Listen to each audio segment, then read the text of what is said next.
क्या poultry farming से करोड़पति बना जा सकता है? करोड़पति तो अरबपति बन सकता है, लेकिन आप अगर चाहें कि मैं 1000, 2000, 10,000 या लाख लगा के हलाल रिज़्क आराम से कमा सकता है बंदा।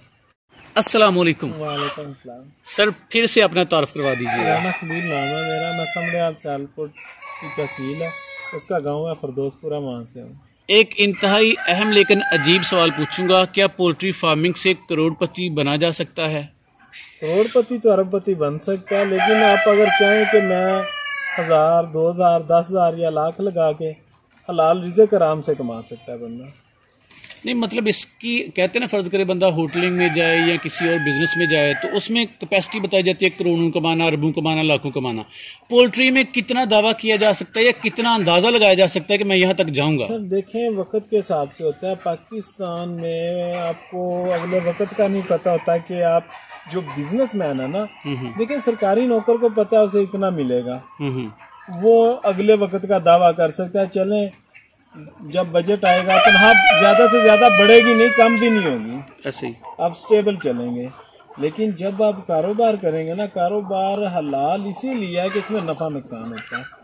तो सिर्फ छोटी सी एक मेरी तो यही अर्ज है कि अगर पाकिस्तान में आप रह के 35-40 हज़ार कमाना चाहते हैं तो किसी भी कारोबार से कमा सकते हैं, वो पोल्ट्री है कोई भी है। जब हम बड़े ख्वाब देखते हैं ना, एक वक्त होता है जब आपको किसी बिजनेस में 5, 7, 10 साल लग जाते हैं तो आपकी वर्थ इतनी हो जाती है कि आप उससे करोड़ भी कमा सकते हैं। लेकिन आप पहले दिन से करोड़ दे के आ जाए तो फिर नहीं हो सकता ना।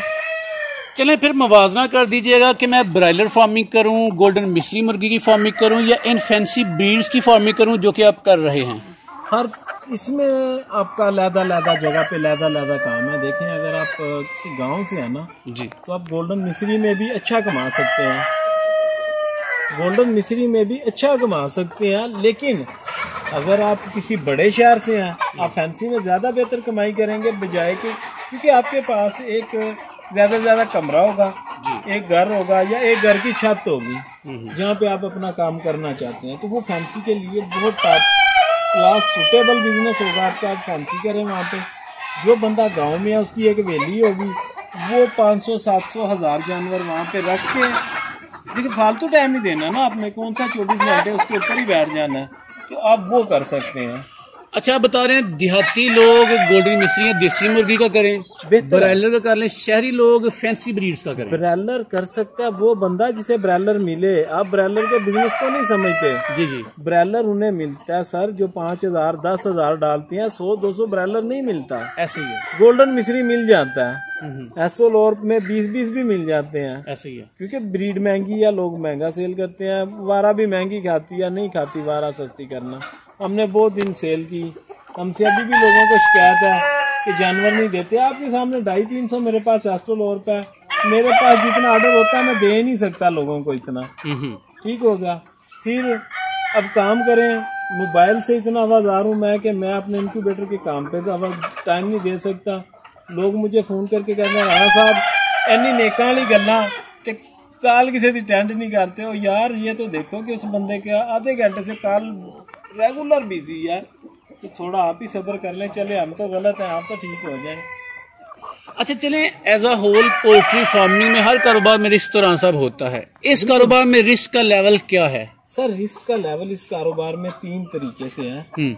देखें, अगर आप पोल्ट्री करते हैं देसी तरीके से जी, रिस्क कम हो जाता है। ठीक, आप इस तरह खुले में छोड़ के जानवर को बड़ा कर लें, अपने पर थोड़ा बहुत दाना डालें, वेस्ट डालें, तो आपका रिस्क नहीं होगा। वैक्सीन करें, क्योंकि जो ये आ जाता है ना एनडी और आईबी का अटैक, ये जानवर को नुकसान करता है।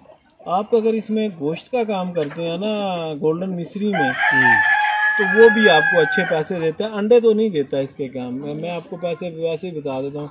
गोल्डन मिस्री 40% से ऊपर प्रोडक्शन नहीं करते। ठीक हो गया। हाँ, अगर आपने करना है देसी तरीके से, RIR का मुर्गा करें, उसका वेट अच्छा होता है, देसी होता है, देसी टाइप का होता है, अच्छा सेल हो जाता है। लेकिन हाँ सब गोल्डन मिस्री चिक्स बड़े सस्ते मिल जाते हैं, जबकि ये फैंसी ब्रीड्स के चिक्स तो माशाल्लाह अंडे इतने महंगे होते हैं, तो चिक्स तो बड़े महंगे होते हैं। इस हवाले से क्या कहेंगे? देखें, मैं आपको वही बता रहा था कि जब आप गांव में करेंगे ना तो आप गोल्डन मिश्री का करें, आपका देसी मुर्गा 1000 का बिक जाता है आराम से। जो भी बंदा गांव में है उसे पता है, शहर वाले भी हैं, देसी 1000 का मुर्गा बिक जाता है जी। लेकिन वो 5 साढ़े 5 माह के बाद, तो आपने 500-700 जानवर 200-300 रखा हो, आप एक अच्छा पैसा 6 माह के बाद कमा सकते हैं। लेकिन जब आप शहरों में जाते हैं ना, आप फैंसी की ब्रीड में जाएं, आपके पास जगह ही लिमिटेड है। आप लिमिटेड जगह में अच्छे पैसा कमाना चाहते हैं, जो चीज महंगी होगी तो आपको देगी ना, ऐसे ही है। अगर आप उसमें भी सस्ती ब्रीड कर लेंगे तो आपको पैसे तो नहीं आएंगे। चले मजीद आगे बढ़ते हैं, आपके फार्म पे कौन कौन सी ब्रीड्स हैं? हमारे पास इस वक्त भी एस्ट्रोलोर भी है, प्लेमोथ बैरेट है, लाइट सुसेक्स है, RIR है। इन चारों में से अगर मुवाजना किया जाए तो बेहतरीन किसे कहेंगे? मैं इसमें से सबसे बेहतर गोश्त और अंडे के लिए प्लेमोथ बैरेट को कहूँगा। अच्छा। मेरे फार्म का खर्चा उठाती है, जो बच्चा आपके घर के खर्चे उठाए वो आपको बुरा नहीं लग सकता। अच्छा, आपकी पसंदीदा मुर्गी प्लाईमाउथ बैरेट है? RIR पसंद है क्योंकि इसका गोश्त वो RIR की बात करें या प्लाईमाउथ की बात कर रहे हैं? प्लेमोथ अच्छी ब्रीड है इनमें से। ठीक, मेरी खुद की पसंद RIR पसंद है, मुझे पसंद है। अच्छा चलें, ठीक हो गया।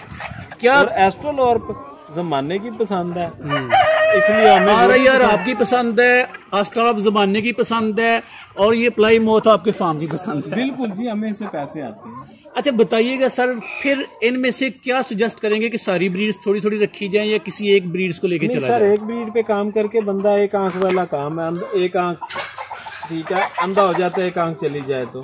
जब आपके पास 3 चीजें होंगी, आप थोड़ा थोड़ा पैसा कमाते रहेंगे सबसे, तो बेहतर यह 5-7-10 ब्रीड का काम करें, कोई ना कोई तो सेल होगी ना। राणा साहब, एक मुर्गी के लिए कितनी स्क्वायर फुट जगह चाहिए होती है? सर अगर आप फैंसी में करेंगे तो जितना खुली जगह देंगे आपके जानवरों को बीमारी कम आएगी, आपका जानवर हेल्दी रहेगा, ठीक हो गया।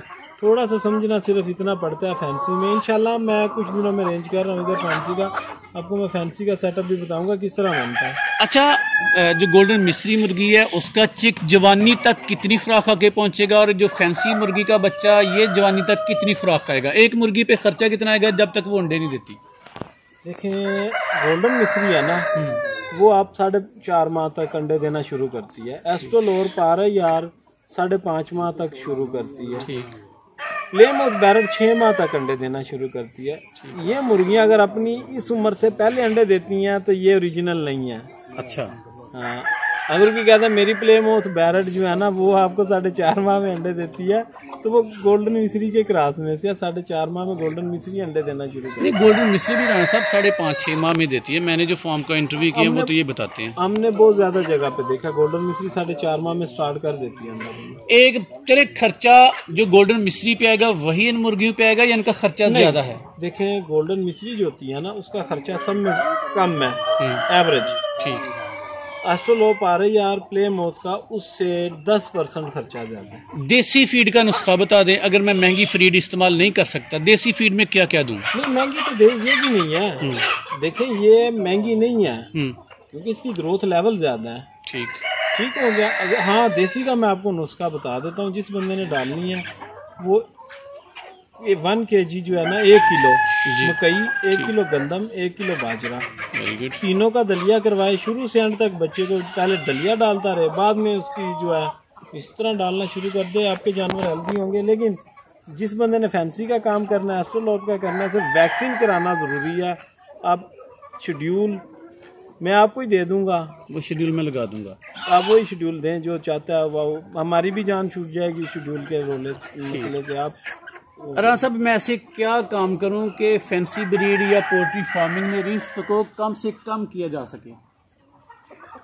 रिस्क को सर देखें, आप पहले तो किसी पहले जो कर रहा है उससे बात करें। ठीक है, वो अगर आपको कोई मुखलस मिल गया तो अच्छा गाइड करेगा, अगर नहीं मिला तो मसला। एस्ट्रोलोर का काम जो है ना, मैं आपको बताता हूँ, इसमें 3 तरीके के अभी मसले आ गए हुए हैं। विजिट नहीं करवाती दुनिया अपने फार्म के, ऐसे ही है। ठीक हो गया सर, जाके जिससे लेते हैं खुद लें। ठीक हो गया, उसके पास जाएं, देखें, फिर खरीद करें। और एक और बात, मैं आपको एक बात आज बताना चाहता हूँ आपकी वजह, आप मेरे पास हैं, ये जो लोग एस्ट्रोलोर का 1000 चूजा बुक करवा लेते हैं, 500 चूजा, 700 चूजा, और अपने पट्ठे डालने वाले मजदूरों को कहते हैं कि भाई जो लड़का रखा होता है ना भैंसों को पट्ठे डालने के लिए, उसे रख लेते हैं कि तू इसे पट्ठे डाल, तू इसे दाने डाल देना। वो गलत करते हैं। फिर जब मरते हैं तो कसूर उस पार्टी का होता है जिससे लेके आते हैं। ये पट्ठे डालने वाले बंदे का काम नहीं है, वो पोल्ट्री के काम को अरेंज करे और पोल्ट्री के काम को करे। उसकी वजह बताता हूँ आपको मैं एक छोटी सी। जब आप पट्ठे डालने वाले को करते हैं ना, वो 2 घंटे लेट भी जानवर को पट्ठे डालता है ना तो कुछ नहीं होता। जब आप इसके टाइमिंग में इसको, जब ये शुरू में ब्रूडरिंग में होगा ना, आप इसके पानी का, इसके टेम्परेचर का ख्याल नहीं रखेंगे, आपका नुकसान होगा। तो बराए मेहरबानी खुद करें या कोई बंदा वो रखें जो जानता हो। अगर आपने बंदा रख के करना है, पोल्ट्री का जानने वाला रखें बंदा, वरना खुद करें। ये जो आपने हवेली में बंदा रखा होता है ना पट्ठे डालने वाला, उससे आप इस काम में इन्वॉल्व कर देते हैं। ये लें, हम आपके लिए 1000 चूजा और ले आए, आप इसे भी दाना डाल दें यार, 2 घंटे का काम, 15 मिनट का काम है। कहते यही है बंदे को जो रखा होता है। दिन में 2 दफा या 3 दफा फीड किया जाता है इनको? हम तो 2 दफा फीड करते हैं, पानी की जब भी जरूरत हो। और फी मुर्गी कितने ग्राम के हिसाब से करते हैं? हमने वैसे 110 ग्राम 100 ग्राम का रेशियो रखा हुआ है अपनी हर मुर्गी के लिए। ठीक है। और वैक्सीनेशन बड़ी मस्त है, ये कह रहे हैं कि वो शेड्यूल आप देंगे, मैं लगा दूंगा स्क्रीन पे, उसमें कोई भी कोताही मतलब बड़का नाकाबिले बर्दाश्त कर ले, हमें क्या फर्क पड़ता है। जो करेगा उसे खुद पता चलेगा कि हमने तो डग पे भी किया था तो कहा था ना करे, लोगों ने की, फिर समझ गए। अब वैक्सीनेशन सबसे बड़ा रिस्क आपके बकौल इस कारोबार में इनकी बीमारी का है। अगर वैक्सीनेशन ना की गई, बीमारी आ गई तो काम खराब। भाईजान संभलती नहीं है, उसकी वजह बताता हूँ आपको। संभलती क्यों नहीं है? 1-2 दिन आप लेट दे कर देंगे, 1-2 दिन के बाद वो वैसे ही आपसे संभलेगी नहीं, खत्म। अच्छा डॉक्टर तो मिलेगा ही नहीं। ठीक है, अच्छे डॉक्टर जो होते हैं वो 100, 200, 500, 1000 चूजे का विजिट ही नहीं करते। ऐसे ही है। उनकी वो 50-25 हज़ार के पोल्ट्री के बड़े बड़े उनके ग्रुप के साथ होते हैं, उनके पास फोन सुनने का टाइम नहीं होता, वो आपका विजिट कैसे करेंगे? ठीक। अच्छा चलें राणा साहब, एंड पे मशवरा दीजिएगा उन भाइयों को जो पोल्ट्री फार्मिंग में आना चाहते हैं, अपना शौक पूरा करना चाहते हैं या अपना घर ही चलाना चाहते हैं, क्या मशवरा देंगे आप?